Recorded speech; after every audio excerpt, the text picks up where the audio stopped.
Let's go! Now there's just one problem there. The band is mine. How are you gonna kick me out of what is mine?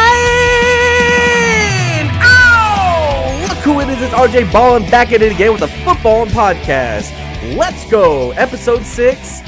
Episode 6, we're right in this shit, man. We're right back in it, man.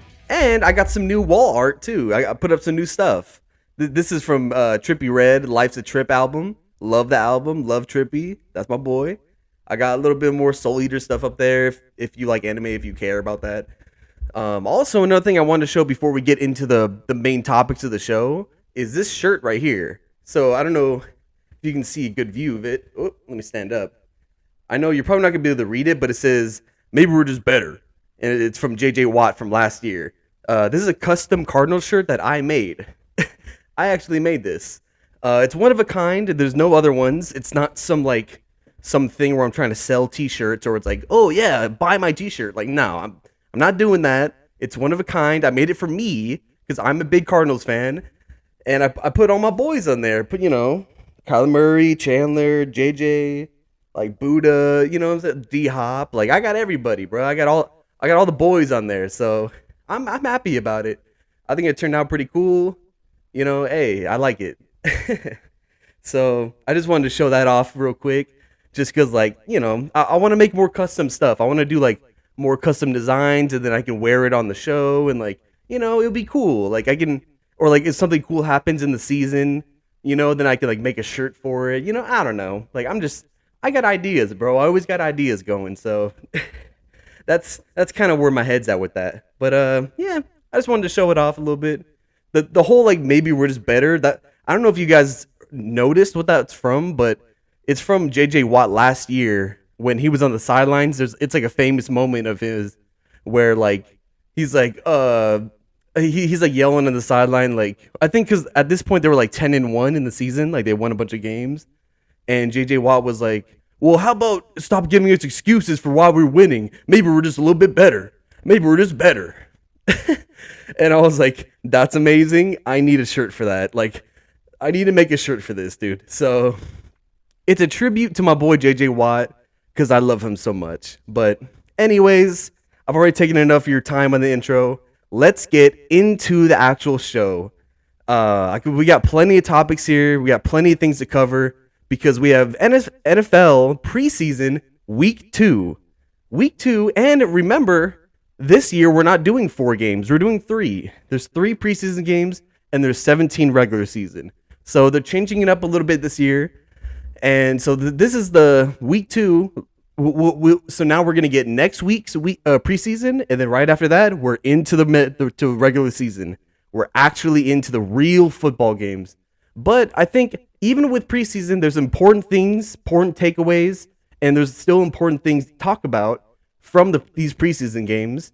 And that's what I'm going to do right now.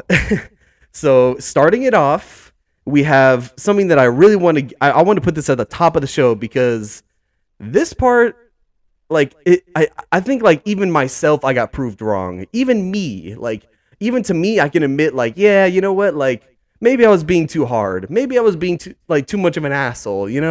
Maybe it's on me. So I want to put that out there because I know there's a lot of haters out there too. So let's get into this. Green Bay versus New Orleans. That was the week 2 game from this week. And this is about Jordan Love. So and I'm putting it right on the title of this video, right at the title of this. It's going to be Jordan Love responds to his haters because that's really what happened. Jordan Love's, it's not a direct response, he's not calling specific people out, but I'm saying he's responding to his haters because he's actually showing that he can play good. He actually had a pretty freaking good game, dude. And I can't even hate on it that much. Cause dude, I've kind of always been a Jordan Love hater. I'll admit it, dude. I'm a hating ass bitch, bro. I'm a hating ass bitch, and I'm sorry, Jordan Love. My bad. I'm sorry, bro. I've been hating for 3 years, and you played good, and I'm gonna give you your flowers when you deserve it. I'm giving you your flowers, right? Because that's what we do here, bro.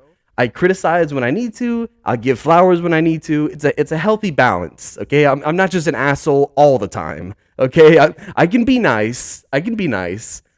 So Jordan Love.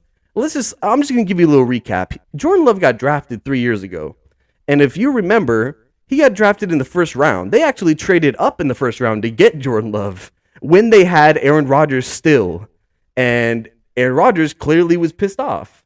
He's like, "Hey, why y'all trying to replace me? I'm Aaron freaking Rodgers. Like, I'm one of the best quarterbacks ever, like in history. Like, like, why are you trying to get rid of me? I'm like, he's not even that old at this time. This is 3 years ago. He's not even that old for being an NFL quarterback, and he's still playing good. Like, he wasn't having his best seasons, but they still drafted Jordan Love, and it really just showed up as a message like, hey, Aaron Rodgers, like, if you don't start playing your ass off, like, we're drafting somebody, and we're like we will replace you. We will find a replacement if you don't start playing better. Like, it seems like that's what the message was with this whole Jordan Love thing. So I don't know if they really expected Jordan Love to actually be that guy, but I think just the message of drafting a first-round quarterback and trading up for a first-round quarterback and then being like, what do you think about that, Aaron? Like, and of course he's not going to like that. But I mean, to be fair, it kind of worked. It kind of worked though, because right after that, I mean, he literally had back-to-back MVP seasons and played amazing and got to the championship 2 years in a row, and also went 13-3. So, I mean, like, it kind of worked though, even though they didn't get to the Super Bowl. They didn't win it all like they wanted to, but you still got the best out of Aaron Rodgers, and that's really what matters. But enough about Aaron Rodgers and stuff. I want to talk about Jordan Love himself, right? Because Jordan Love in week 1 of this preseason, he actually threw like 3 interceptions. He had a bad game. It wasn't looking good for Jordan Love in the week 1. And that was last week. And everybody was roasting this dude. Everybody was clowning on him. And I didn't talk about it on the podcast last week. I didn't even mention Jordan Love. But from what I saw last week, I was hating too. I was a hater. Hating ass bitch. Like, I can't lie. I was hating. And like, I was being like, yo, he threw in 3 interceptions. And like, I've literally been seeing this for literally 3 years from this guy. 3 years from this guy. Like, you've been sitting on the bench learning from Aaron Rodgers for 3 years. And like, every time we see him on the field in preseasons, because like, he doesn't really get to play in the regular season because Aaron's always there. But like, I mean, anytime we see him in a preseason, he sucks. Like, he's always bad, right? That's usually what happens. And then the week 1, of course, he's bad again. And everyone's roasting him again. And he's getting all this hate. And they're being like, Jordan Love, he sucks. He's a bust. You got to get him out of there. Get him out of Green Bay. Just trade him away. Or, it's like people are just giving up, right? And I totally get it, dude, because I was there. I was right there with you, bro. I was right there with you on that. But in week 2, Jordan Love had a stat line of 12-24. I mean, it's 50%. It's not like great for completions, right?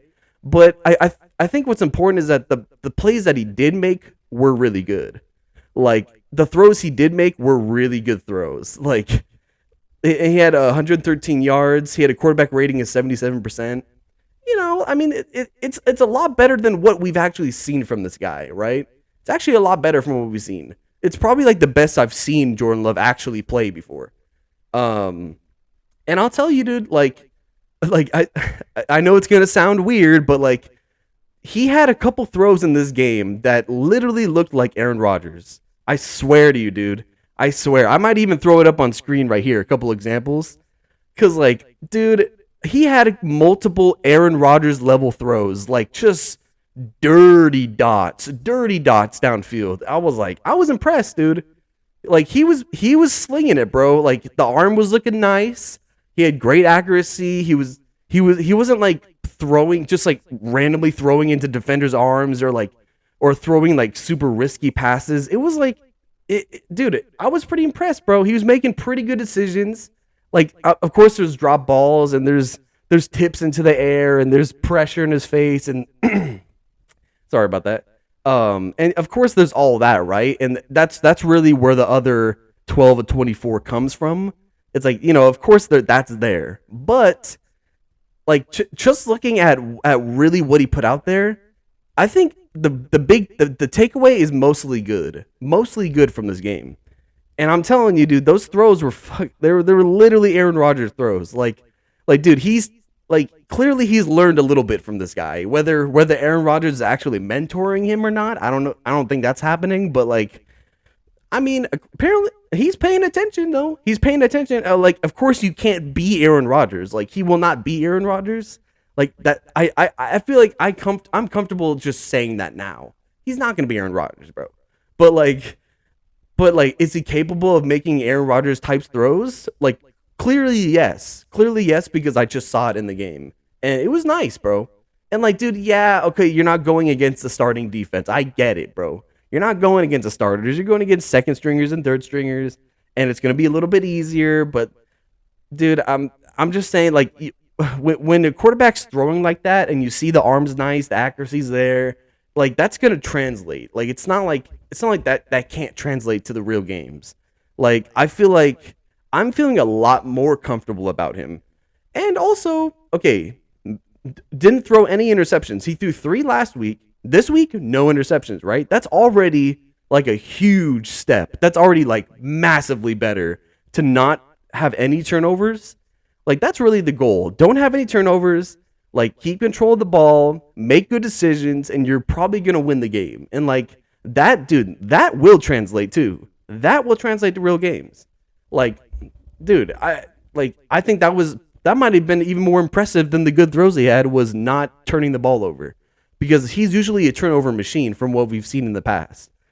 He also showed a lot of athletic ability. I mean, like I don't think people really thought about Jordan Love being like an athletic quarterback, or he's like a big runner and like, oh, he's gonna make a move and he's gonna escape from a sack. And I mean, like, I don't know if people really expected that from Jordan Love. I know I didn't really. Like, I mean, I was like, he could probably run a little bit, but he's not gonna be like, he's not really gonna be like picking up first downs and like really evading people, and it's not gonna be like super athletic. But dude, I saw it out there though. Like, dude, he made a couple athletic plays. He got a couple first downs when the pocket's collapsing and he breaks away from a defender and gets to the sideline, gets a first down. I mean, that's really all you need, bro. You don't need to be Kyler Murray, or you don't need to be Lamar Jackson, or like, you don't have to be like Malik Willis type running, or it's like, dude, like, if you're getting first downs, then that's all that matters, bro. If you're not taking the sack, that's all that matters. Like, that's enough athletic ability right there, and that will translate. So like, that's what I'm saying. Like, I'm seeing a lot of good things: the athletic ability, no turnovers, making good decisions, like throwing great high-level passes. I'm like, okay, I can work with this, dude. Like, as a Jordan Love hater before, you know what? I'm like, dude, I can change my opinion, bro. I can change my mind. Like, of course, like, I'm not gonna say like just from one preseason game that he's already like, oh yeah, he's great now. He's great. I'm not saying that. I'm just saying I can see the improvement. I can see that he's learning, and there's a lot of good things to take away from this game from him.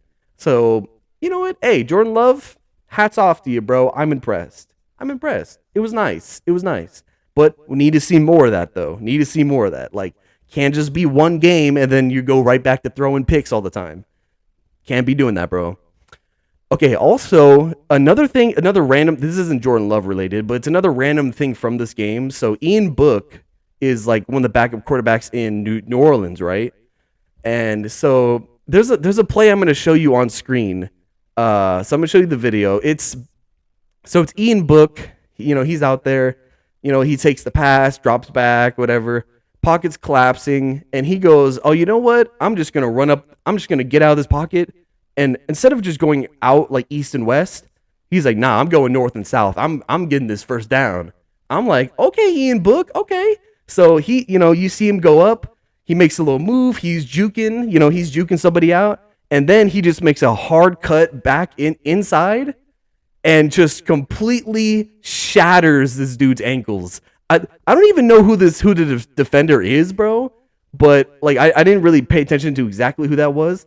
But his ankles got shattered, dude. He literally like fell. He was like, fell on the ground. Like he was so dramatically like just falling on the ground, ankles shattered, just like completely destroyed as a human being, dude.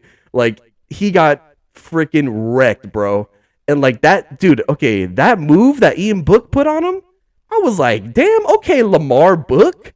All right, we got a little Lamar Book in New Orleans. Okay, I like that. Okay, like, dude, that was nice. He went north and south just like Lamar. I mean, dude, that's literally out of Lamar's playbook, bro. Like that's something that we always see Lamar do. But like, dude, little Ian Book, okay, Ian Book, I see you. Little Lamar Book to me, bro. That was a Lamar Book moment. And I was like, I just wanted to show that off because I thought that play was sick. I thought that play was so sick, and it's gonna go under the radar because nobody really cares about these other backup quarterbacks. Like, no one's really gonna care about Ian Book, right? But like, dude, it was sick though. Like, I'm not saying that Ian Book's like some crazy quarterback, but like, I mean, clearly he's got the athletic ability, bro. Clearly it's there because like, I mean, like, dude, like that move was so disgusting that he put on that defender. I wouldn't be surprised if that guy gets cut off the team. Like just from getting his ankles shattered that bad from Ian Book. Like, dude, you might not make it on the roster just for that play alone, dude. Like, bro, it was that bad. It was that bad, dude. Oh man, what a great moment. What a great moment by him, dude. Like, I love to see little plays like that. So here's the next game I will really want to get into. It's Jaguars versus Steelers. And the most interesting part about this was clearly Trevor Lawerence to me. Trevor Lawerence, who was very impressive, dude. Very impressive. But before we really get into his performance in this game, I want to give you a little backstory. I want to give you a little recap of kind of, like what Trevor Lawerence has really been through to get to this moment, right? Because I think it's important. I think it's very important for what I'm going to talk about, okay? So, to me, I mean, like, I'm not saying that Trevor Lawerence hasn't dealt with adversity before, because of course we all have, right? Me and you, everybody else, we've all had our own adversity that we've had to get through. We've had our own struggles in life, and like, of course, we've all been through it, right? And like, all in different levels, of course, but we've all been through it, right? But I'm talking about like just strictly in football career, just in Trevor Lawrence's football career. I'm just gonna take a little look at his career, and then you tell me what you think, right? So going back to high school, Cartersville, Georgia High School, right? So this is really where he makes his name for himself. This is like really where people start actually noticing who this guy is, dude, because he went 52-2 in high school. Like, he only lost 2 games. Like, literally, dude, it's like he was crazy impressive just in high school alone. But then not only when he goes to college, so he goes to Clemson, right? Clemson, great team. And he's surrounded by tons of talent in Clemson. So he gets there and he's like, oh, it's even easier. It's literally even easier for him because now he has all this talent around him and he has this great coach and everything. It's like, it's all set up for him, right? And he only loses 2 games. He goes 34-2 at Clemson. Like, and here's the most impressive thing too. It's like he's only lost 4 games in his whole career up to this point, high school and in college. But the games that he's lost were only in playoff games. So he was 68-0, 68-0 in regular season from all of high school, all of college. Never lost a regular season game. Only lost championships or playoff games. Like, dude, that's freaking crazy, dude. That is crazy numbers, dude. That's basically like literally like Kyler Murray, but with more years, because Kyler Murray only played like 1 year in college, and he never lost in high school. So it's very similar, but Trevor has a bigger sample size, and he just never lost games. Like, he's just completely dominant. And he was literally like the number 1 quarterback prospect ever since high school. Like, ever since high school, all through college, and all the way to the NFL draft, he was the number 1 quarterback prospect for years. Like everybody loved this guy. Like, he was like, okay, literally he's 6'5". He's 6'5", and that's like, dude, I mean, if you can get a 6'5" quarterback in the NFL, you're really happy with that. Like, whether they can play or not, you're happy with a 6'5" quarterback. because you want a big boy back there. You want a big boy. And he has a huge arm. He has a great huge arm. He's very accurate. He's super mobile. Like, because he's not very heavy. You can tell Trevor's pretty lean. He's pretty lean the way through. So like he's light on his feet, and that makes him very mobile too. Like he can easily grab first downs with his legs. He can escape sacks. He can do everything athletically that you want from a quarterback. At least nowadays in 2022.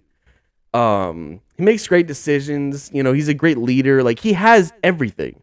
Like dude, he's like the perfect quarterback. If you're an NFL team and you want to draft a quarterback, he's literally like the perfect quarterback to draft. Like it's like, oh, this guy can't be a bust. This guy can't be a bust. He's never lost a regular season game ever. He's always in the playoffs. He's in the playoffs every year of his career. He's 6'5". He has a big arm. He makes great decisions. He's super smart. He has everything. He's very athletic. He has everything, right? And so it's like so that's what I'm talking about with the adversity. Like a lot of these other players, they have a little more. They'll have a little more adversity of like, well, yeah, this guy's really good, but he's short, or like, yeah, this guy's really good, but he's not that fast, or like, yeah, I like this guy, but he makes bad decisions, or like. You know, there's always something. Or even when Josh Allen was in college, like, and people were like, yeah, Josh Allen, he's really cool. He has all this stuff, but like, he's inconsistent. He's not very accurate. He has to work on his mechanics or whatever. Like, there's always something. Trevor Lawerence, it just seemed like he had everything. It was just like, you couldn't knock the guy. You couldn't knock him. He had everything, and he was winning constantly. And it's like, dude, how do you not take this guy, right? But when you're that good of a quarterback and you're going to go number one overall in the NFL draft because you're the clear number one player, then that means you're going to get drafted to the worst team in football. Like you're going to get drafted to a terrible organization of dysfunction and losing. You're going to lose a lot of games. You're going to have no talent around you. Like it's going to be rough when you're that top guy and you get drafted because you're going to a bad team. And that's exactly what happened. But even worse than we thought it would be because he gets drafted to the worst team, a terrible roster, like absolutely terrible roster. There's barely anything there. And on top of that, you get Urban Meyer as your head coach in the NFL. Urban Meyer, he's always been a college coach, and then he tries to get to the NFL. He's like, I'm gonna go coach in the NFL now, and I'm gonna coach Trevor Lawerence in Jacksonville. It's like, okay. I mean, like, and I was curious about the Urban Meyer experiment. I was curious. I thought, like, okay, like I want to see how this works because a lot of college coaches try to come to the NFL and coach, and it usually doesn't work out very well. Like we've seen it a lot in the past. Pete Carroll is like the one that it actually did work out. Like he came to the NFL and he was a kick-ass coach and he's winning Super Bowls. So like. That's like it's a rare case though. Like even Nick Saban himself, even the GOAT of college coaching, Nick Saban himself tried to come to the NFL and failed. Like it's not an easy transition. So like Urban Meyer comes to the NFL and it was just a complete disaster. Like not only just like the like after one of the games Urban Meyer is like in the club getting some like young girl twerked on him, right? Like twerking on him. And, it's like okay, bro, like that's already bad enough. Like that was already embarrassing because we all found out about it. Like his whole team was literally like roasting him and making fun of him, and they didn't take him serious at all. Like they were like, oh, this guy's a freaking joke. Like we can't take him serious, dude. He's out he's an old dude and he's out at the club getting twerked on by young girls, and it's like, bro, what are you doing? And like what, like I don't know. So like that's already bad enough from Urban Meyer in the NFL, right? But not only that, but like the whole story about like him kicking the kicker in practice and the way he's like blowing up, exploding on people. He's treating these NFL players like they're college kids, like because. The college kids, you can boss them around. You can be all yelling in their face, and you can be that tough guy, that tough coach, or whatever you want. You can get away with it in college. In the NFL, dude, NFL, that shit does not fly. Like, unless you're literally Bill Belichick, but even Bill Belichick has a little bit more respect than Urban Meyer, dude. Like, you know what I'm saying? Like, Urban Meyer didn't gain the respect, and he was a complete asshole to his entire team, and like complete dysfunction. Like the team, like the Jacksonville Jaguars were terrible, terrible. Like they couldn't win any games. It was a complete dumpster fire. Urban Meyer gets fired in the first year. It's a disaster. And that also led to Trevor Lawrence having the worst year of his career naturally, right? He had a terrible year. He had like 3,600 passing yards, 12 touchdowns, 17 interceptions.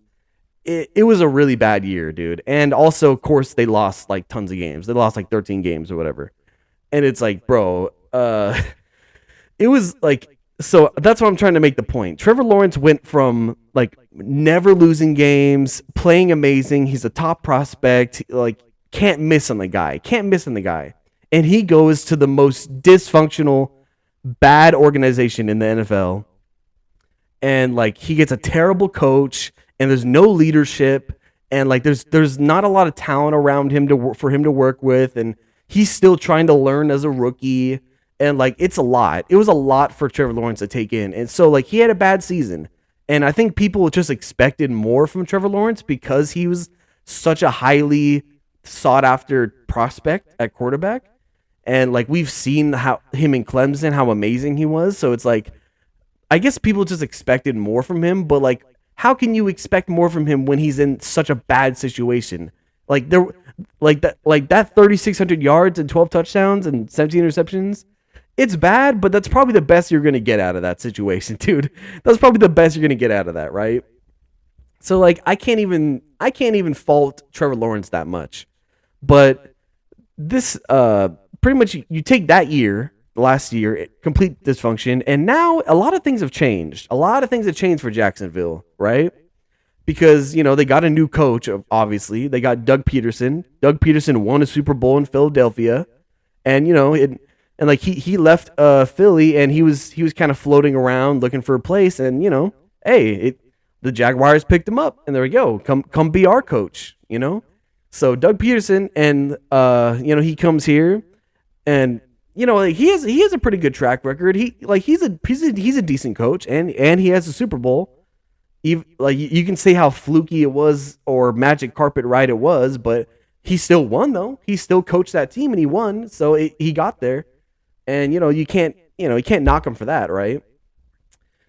And also the Jaguars, they added tons of new talent in free agency. They added a lot of new pieces. Christian Kirk from my team, Arizona Cardinals. Yo, what up, baby? Christian Kirk, I love Christian Kirk. He's amazing, dude. He is so amazing and so underrated because people don't pay attention to him that much because he's been a Cardinal and people don't care about the Cardinals. So it's like he's kind of gets underlooked, but like, dude, Christian Kirk's gonna be like the number one receiver there, and him and Trevor Lawrence are gonna be amazing together. Like, I love Christian Kirk so much. They signed Evan Ingram, the tight end. He's a pretty decent tight end. That's a big upgrade for them because like, they didn't really have much there before. Now you get Evan Ingram. Okay, that's something. That's something good that you got right there. Zay Jones has been around the league for a while now. He's a really solid receiver. He's not like a game breaker. He's not gonna like open up your offense and be all crazy, but like, he's a really solid receiver. You can trust the guy. He's gonna make plays. He has good hands. Like, he runs good routes. He's a solid receiver to have. It's nice. It's nice to have more weapons like that. So that's also a plus. Brandon Sheriff, the guard. So that's a really big upgrade on the O line to get Brandon Sheriff. He's been in the, or Sharif or whatever, I don't know how to say it, but he's been in the league for a while now. But I mean, he's a proven veteran. He's a proven guard. It's very, very solid. Like, he's gonna change that O line a lot, and I think that's gonna help him a lot. There was a lot of other moves, a lot of smaller moves, but all really good ones. All really good ones. Arden Key is another one from Tampa Bay that they got. Arden Key's decent. It's a nice upgrade for them. It's something. But, Jacksonville made a lot of moves in the offseason, and they're really trying to support their quarterback, Trevor Lawrence. And we got to see a little bit of that in week 2. In this week 2 preseason game, we got to see that because they played their starters. They played the starting lineup. So they had all the receivers out there. They had Trevor Lawerence balling out, and that's exactly what he did. He balled out. Like, Trevor Lawerence really put on a show. And even last week, even week 1, I didn't talk about it on the podcast last week, but Trevor Lawerence played really good last week too.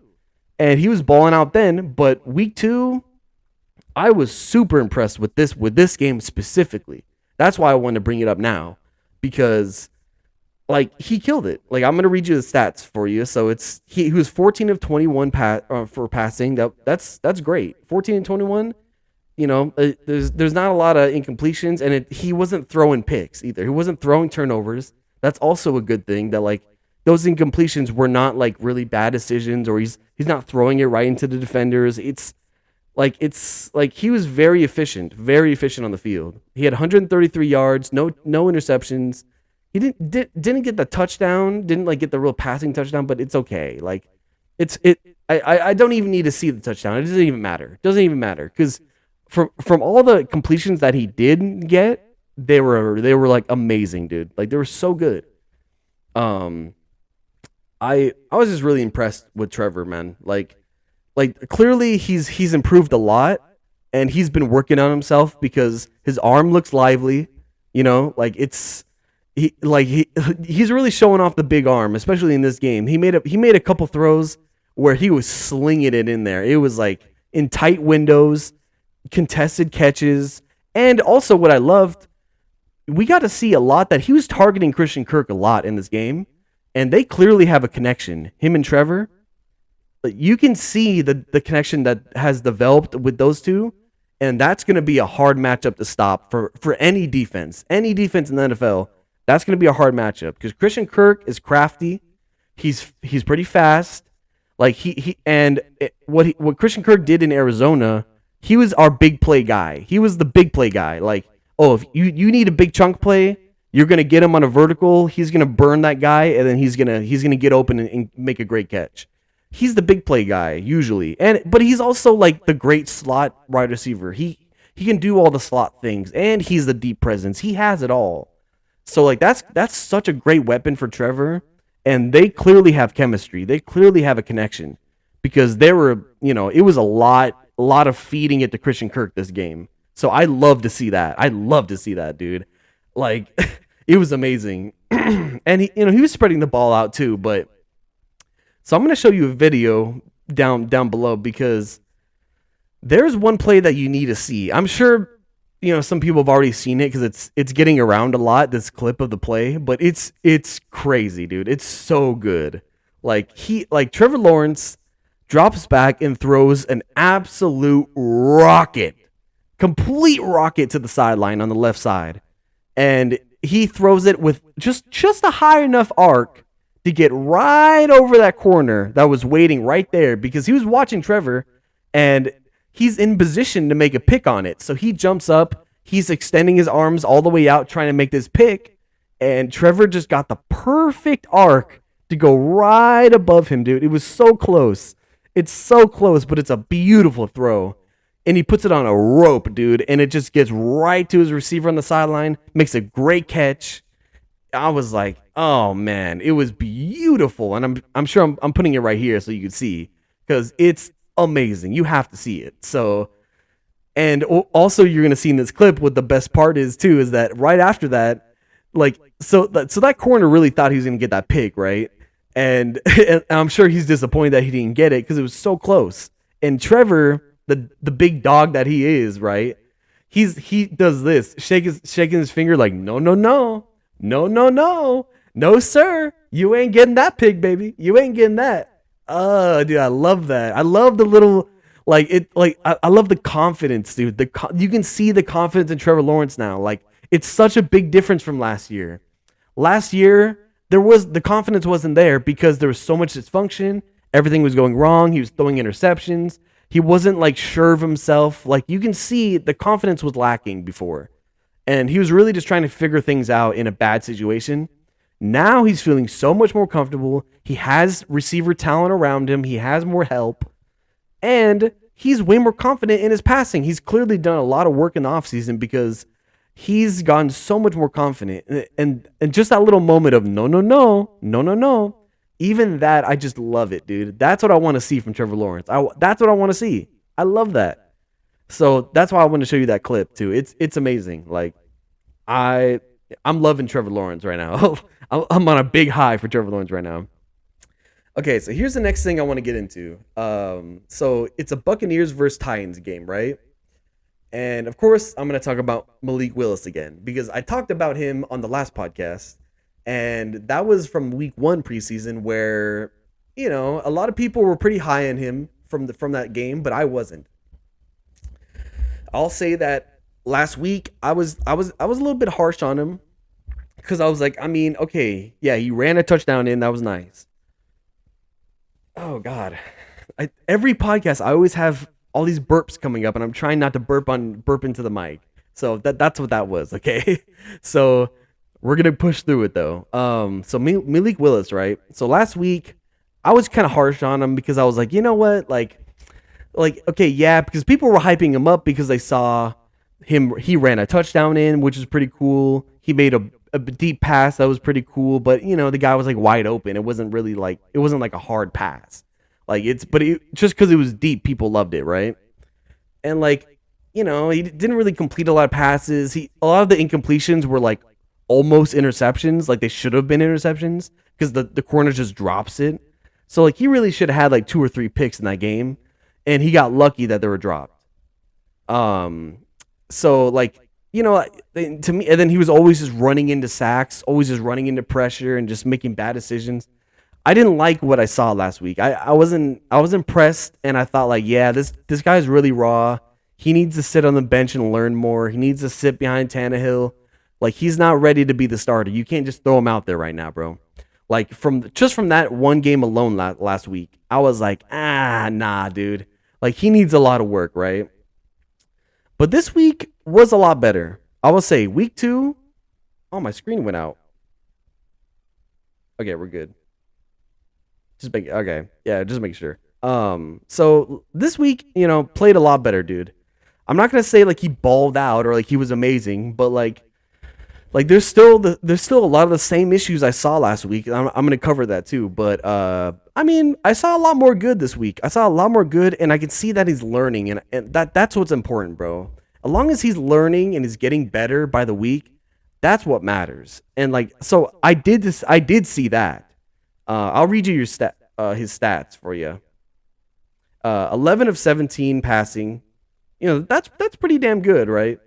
80 yards and a touchdown. He ran 5 times for 42 yards, no interceptions. So it's nice numbers. It's just numbers alone. It's nice, right? I like what he did. So it's it looks nice, and the numbers look nice, and he did make some really good plays. He got a couple rockets in there. He was crafty with the legs on some plays. On some plays he was crafty. But it's still not there. It's still not all the way there. He still needs work, but he is learning though. He's getting better. He's learning. I do want to show this play. I'm going to show it right down here. It's Malik Willis making a really, really crafty play as a runner. And this is something that's very promising for any Titans fan out there. He escapes the sack. He's rolling to the left. He's getting tackled by multiple defenders at once. I thought he was getting boxed. I was like, oh, he got boxed and he's gonna get sacked, right?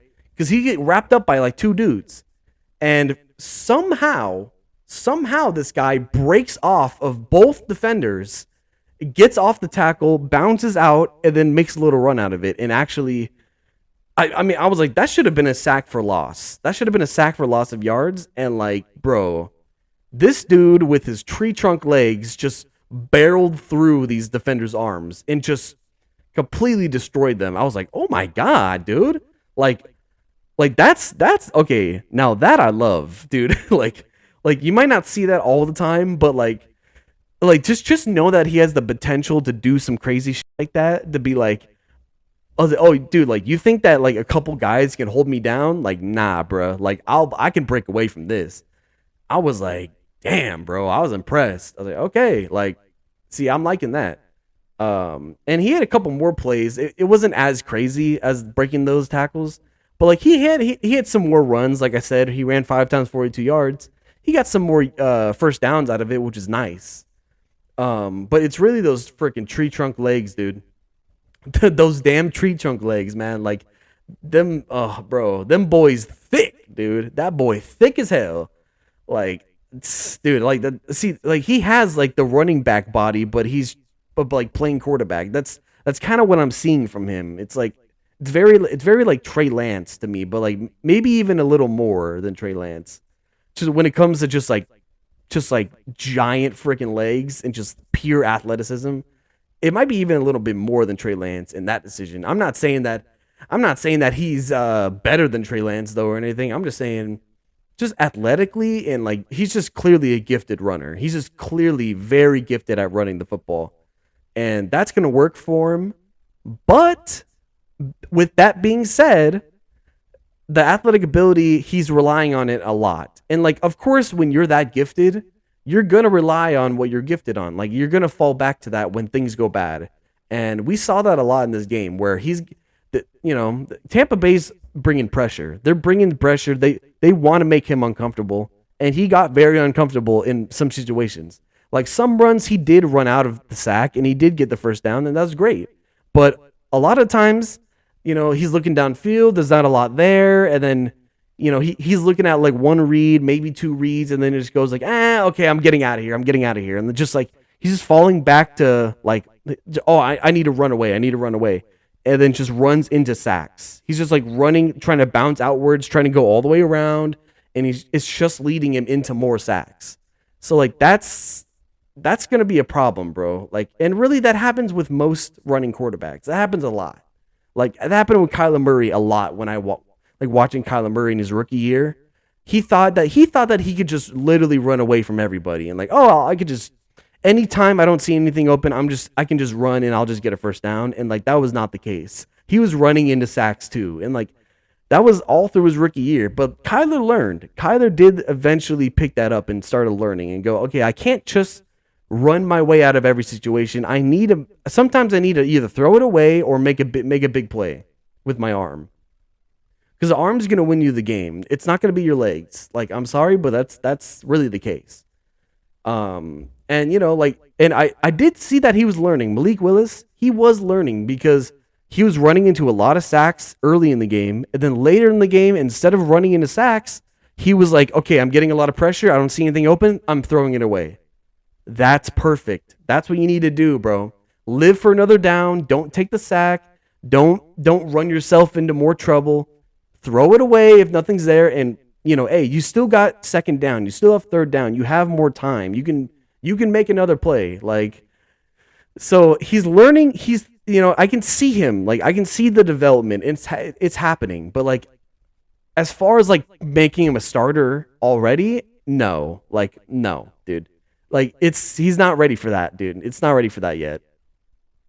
So I'm gonna take a break actually, and I'm gonna be right back because my tablet's like dying on me. It's about to die, and like I have like more of my notes here, so like I kind of wanna I wanna be able to finish it out. So I'm gonna take a quick pause right here. I'm gonna charge it up a little bit, and I'm gonna be right back, and we'll get right back in the show. It's only gonna be like a second for you, so you won't even notice the pause.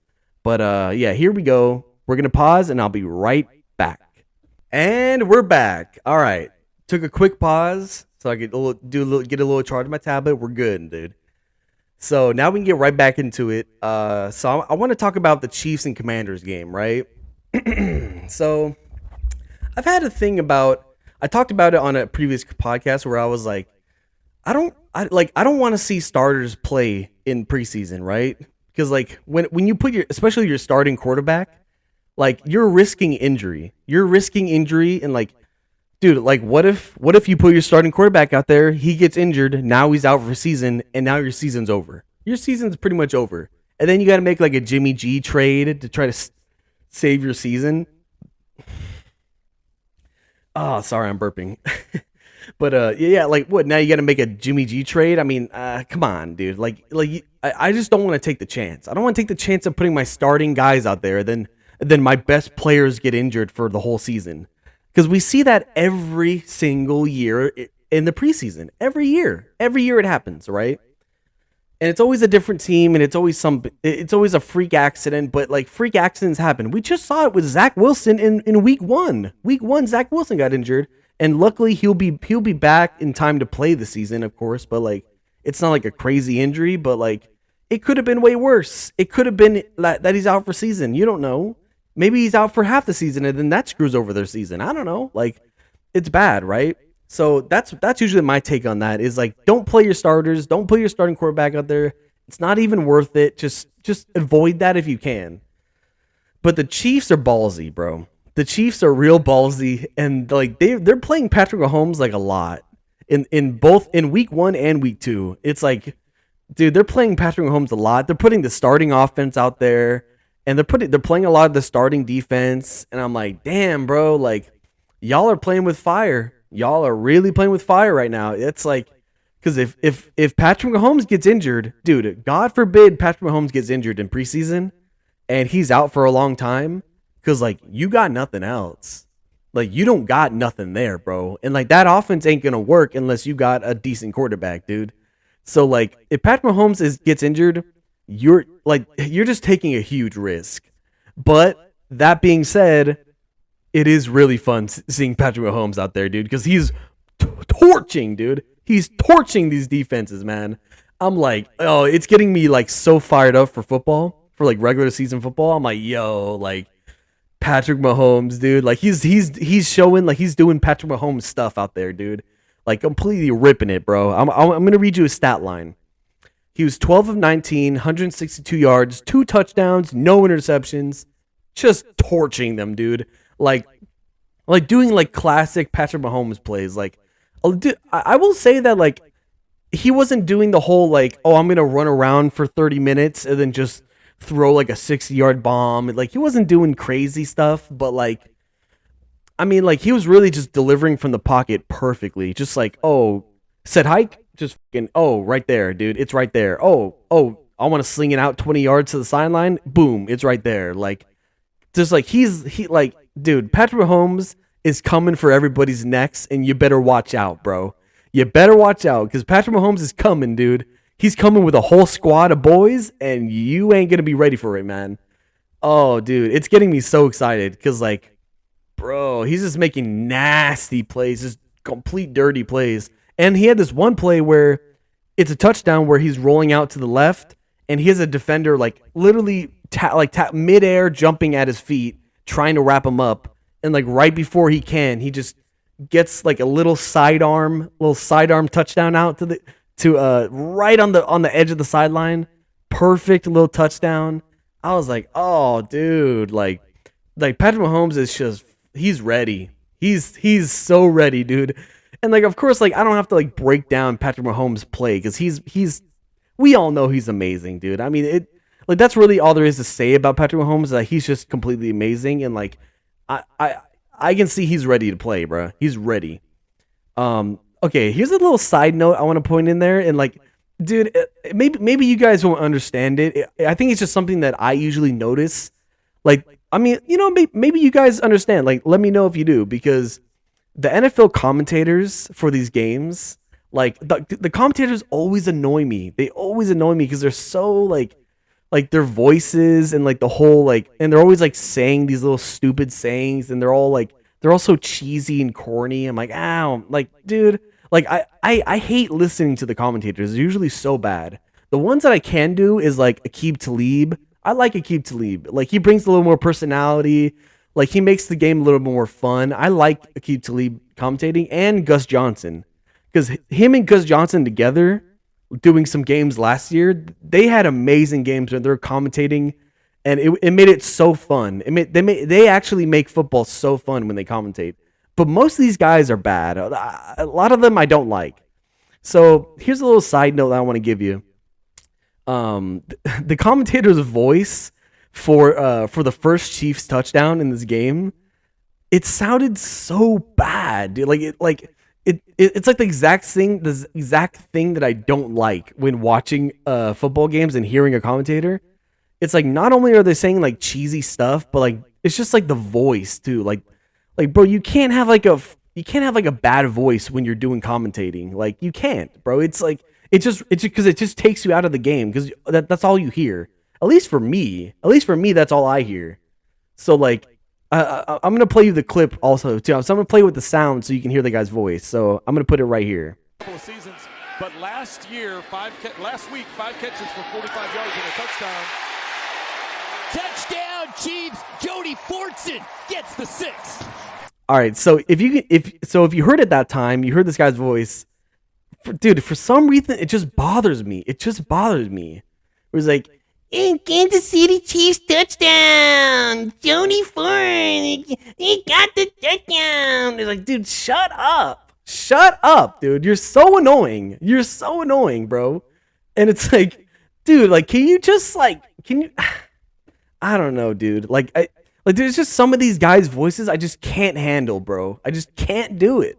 It's like, bro, like, I don't want to hear some like annoying little ringing voice in my ear when I'm watching football. It's like, bro, just be like, yeah, Chiefs touchdown, woo, or whatever, like, or it's like, oh yeah, that's a cool play, or I don't know, like, just don't.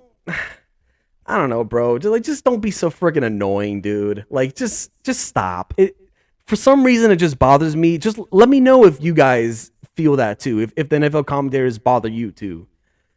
But anyways, I want to get back to the actual game because there's more things I want to talk about this Chiefs game. Not just Patrick Mahomes. I'm not just talking about quarterbacks because this time I'm talking about a rookie defensive end that they drafted in the first round, George Karlaftis. Okay.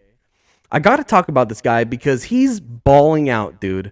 Like, he's really, I'm noticing it a lot. I'm like, when I'm watching the actual game, I'm like, okay, dude, like, this guy's popping on my screen. Like when you start noticing the same guy making the plays, making tackles, bringing pressure, I'm like, okay, dude, like, I'm really starting to notice George Karlaftis, and I'm going to show you a really, really high level NFL defensive end play in this game that is like, okay, dude, like, this guy, like, I have really high hopes for him, and this play gives me great hope for him. So I'm going to show it down here as I'm talking. So, like, he's getting a lot of attention. You're going to notice that right off the bat. He's getting so much attention. You'll see from the second angle, it's a lot better because, so he gets a sack, right? So, like, he's working, he's high motor, working a lot for the sack. He rips off the guy. He's getting Carson Wentz, wraps him up, throws him on the ground, and like it's a great sack, right? Just the sack alone is awesome. But like, dude, the way he's fighting through the block is so good. Like, he never gives up. He's high motor. He just completely tearing through these linemen. And if you notice on screen, he's getting double blocked. Like, dude, they have to put 2 dudes to block this one guy, and he's still throwing them around and getting off them and getting the sack. It's like, dude, like, that's a great play, bro. That's such a great play. Like, you would think that, like, dude, if a rookie defensive end is getting this much attention to get double blocked off the edge, and he's still fighting through and getting the sack, like, dude, that's high level right there. That's such high level play from a rookie defensive end. I'm so impressed. He already has 2 sacks or 2 sacks total in the preseason. So he had a sack last week, a sack in this game, but also just all the pressures, dude. You can see it. He's winning a lot of the battles with the tackle and the edge. He's winning a lot of those battles, and he's breaking through. He's getting pressure on the quarterback consistently. That's really what you ask for from a defensive end. But not only that, but also to make the big plays in the big games, in the big moments. And I feel like he can do it, bro. I feel like that's the guy. Like, he actually is really proving, just as a rookie, just very small sample size, but he's really proving that this guy has a really high motor. He's winning a lot of the battles with the tackle, and he's getting a lot of pressure, and he's getting sacks. It's like, that's all you ask for from a defensive end. And also, an interesting thing is that, so Frank Clark has been there for a couple of years now with the Chiefs, right? And last year, he didn't really have a good year, and it was pretty sloppy from Frank Clark. And even I think even Chiefs fans can admit that. I think even the Chiefs fans can admit like Frank Clark wasn't that good last year, and it didn't really help out that defense very much. Like he had his moments, but like it's not good enough, right? To be like that starting defensive end and be that guy, because they're relying on him and Chris Jones to be the guys up front, right? They got to bring the pressure. Those two dudes, they have to bring the pressure, and Chris Jones always going to bring the pressure, but Frank Clark wasn't playing that good, and I think drafting George Karlaftis, I think this is kind of their plan to replace him, I think. Or it's really just their future plan at defensive end. Because if Frank Clark's not playing good anymore and like maybe he has another bad year, then they can move off Frank Clark and then they have George Karlaftis now.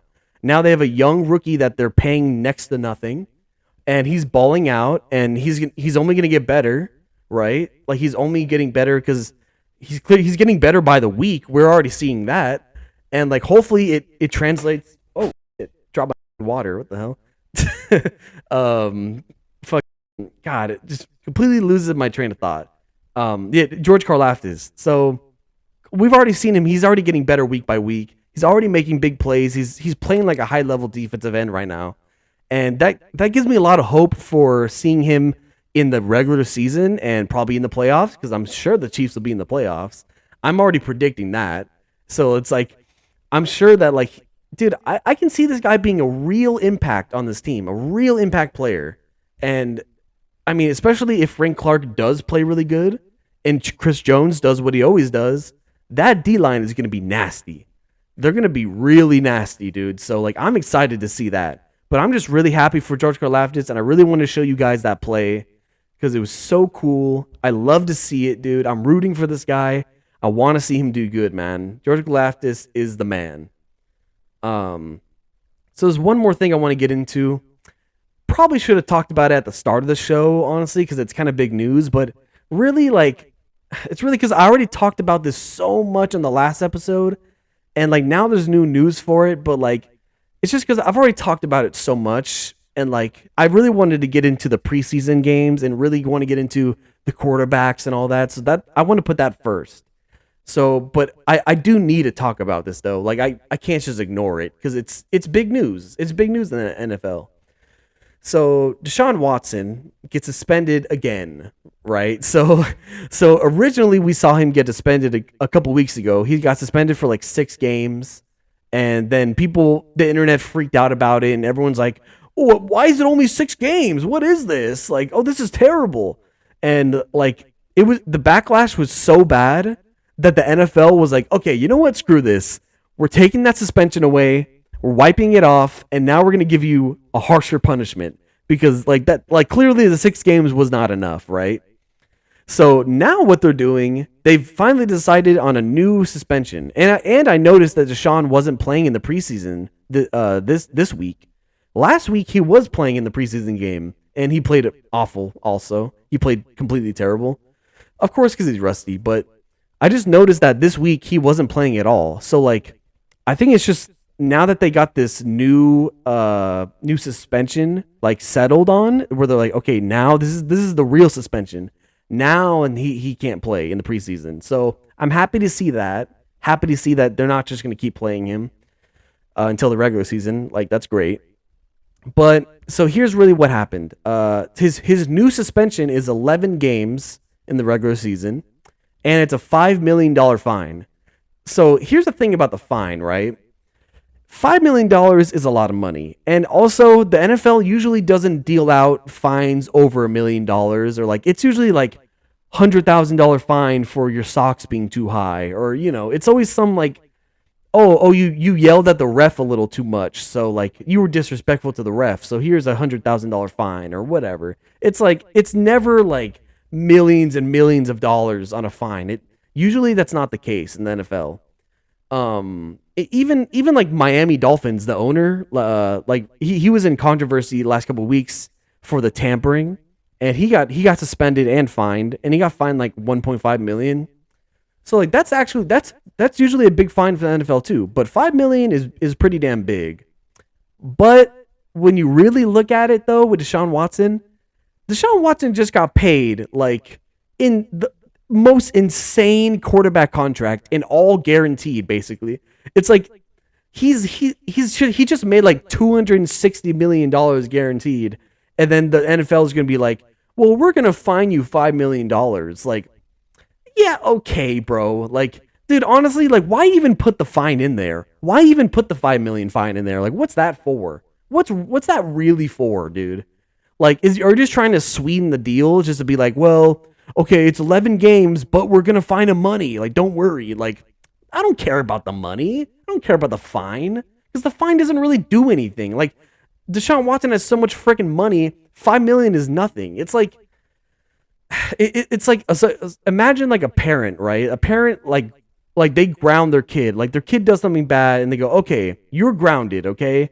You can't go outside and play.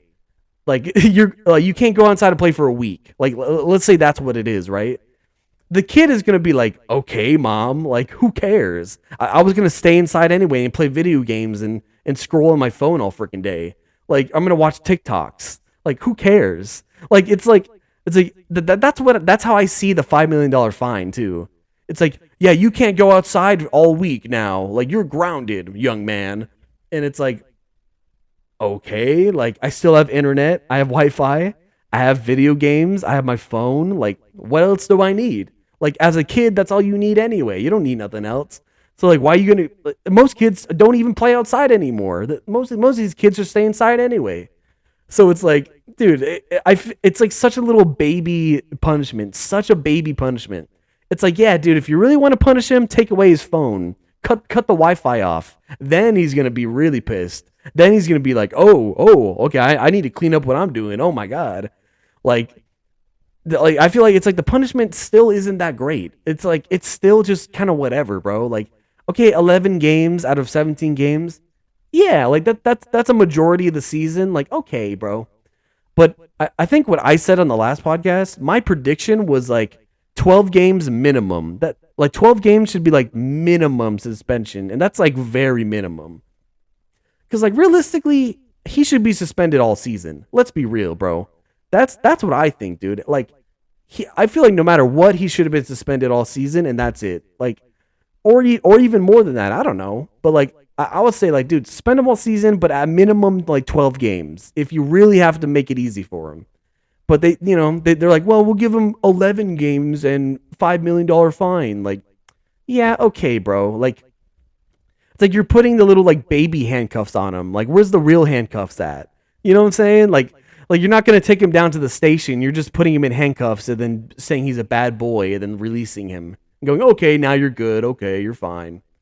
Or it's like, yeah, dude, come on. Like, it's I don't know, dude. Like, I figured I just had to talk about it just because it's like the biggest news with Deshaun Watson and like he actually got suspended, but it's just it's still disappointing to me though. It's still disappointing. It's like, bro, like I feel like the punishment should have been way harsher for this because like when you just look at his allegations, it's bad. It's like really, really bad. So it's like, I mean, until he's like, unless he's actually proven innocent, like for real proven innocent, then it's like, okay, then you can be lenient, then you can be nice, but like don't be all lenient and nice when like somebody looks clearly guilty and then you're like, well, we're going to be nice about it when it's like, dude, okay, literally Calvin Ridley for the Falcons was doing sports bets on the side on his own team and he gets suspended like all season long.